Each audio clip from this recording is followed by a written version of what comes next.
This Hyatt Regency in Atlanta is probably my favorite hotel in all the world. There was not a really first-class hotel here in the 60s. John Portman was a student at Georgia Tech. He used to talk about delivering newspapers all downtown. And he said even as a kid, he was thinking about how he'd like to put up some pretty buildings down here. He was a poor boy, and they wouldn't even let him apply to Georgia Tech.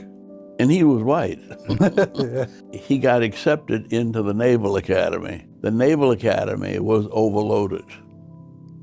So the Naval Academy put him in Georgia Tech. One of his assignments was to design a senior citizen high-rise.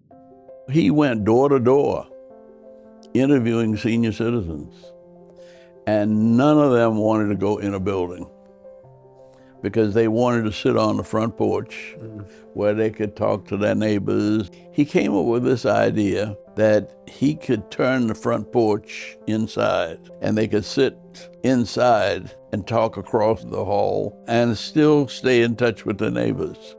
This was an idea that he built. He took it to Hilton, and Hilton said, no, this would never work.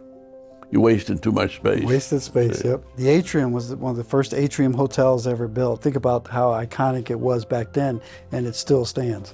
Not only is it still standing, but there was a cluster of 14 buildings that he had designed and built, and most of them he built like he did this. And Herman Russell helped construct this too. So this was built from the ground up as integrated. Every brick could have been put in by black and white hands together. Nobody advertised it, but everybody knew it. Yeah. And they saw it in the way people were received at just about any occasion. This was not only the beginning of modern Atlanta, it was where we had the last convention before Martin Luther King was killed. And that was a memorable event. Yeah. It shows a Martin Luther King that few people know. We had invited Harry Belafonte, Aretha Franklin, and Sidney Poitier was the main speaker. Martin grew up with Aretha's family. Aretha had lived a kind of troubled life as a kid. Her singing came from her soul, and her soul was always in turmoil. Carol Hoover got Dr. King and said, you really need to come talk to Aretha. She and her boyfriend had some kind of fight, and she's talking about not singing and this, that, and the other. Martin walked into the suite that she had.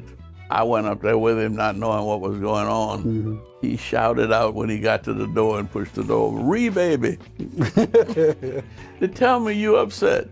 They tell me some brother ain't been treating you right. Come here, give me a hug. She wasn't in any mood, and she threw an ashtray at us.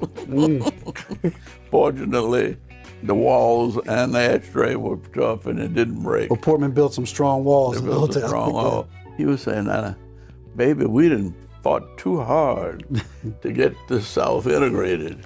Now you can't mess up these white folks' floor. It took a while to get her calmed down, but she finally got it out of her system and put on a performance of a lifetime. I think that was 1967. He was killed in 1968, and so this was the last convention that he went to. Yeah. Talk a little bit about, we were designated by Dr. King as the Hotel of Hope. He never gave up hope for Atlanta. He knew John Portman, and this was where he was forming views about working class people. And it was important to him that the people who worked here were not only multiracial, but that they were treated well. We always had a good relationship between the staffs and the community. And I think one of the reasons for the success was that everybody in the community felt welcome here. In 1961, Ralph Bunche, Deputy Secretary General of the whole United Nations, he ended up staying in somebody's home in Atlanta because nobody would accommodate him. The first 3 conventions here, SCLC, Bronner Brothers, who was black hair care, and there was a black disc jockey convention. When you open with 3 black conventions, I think everybody gets the message that this is an integrated hotel. It gave the city recognition. I've seen so many pictures back when this hotel first opened and the lines that were outside to come into the hotel to go to Polaris and to see that. And even to this day, I'm still amazed at how many folks come in and the first thing they do is take out their camera and just take pictures. When he put the Polaris on top, that was the tallest building in Atlanta. That's amazing, isn't it? It made us look like the most modern city in the South. It came along about the same time as the airport and MARTA.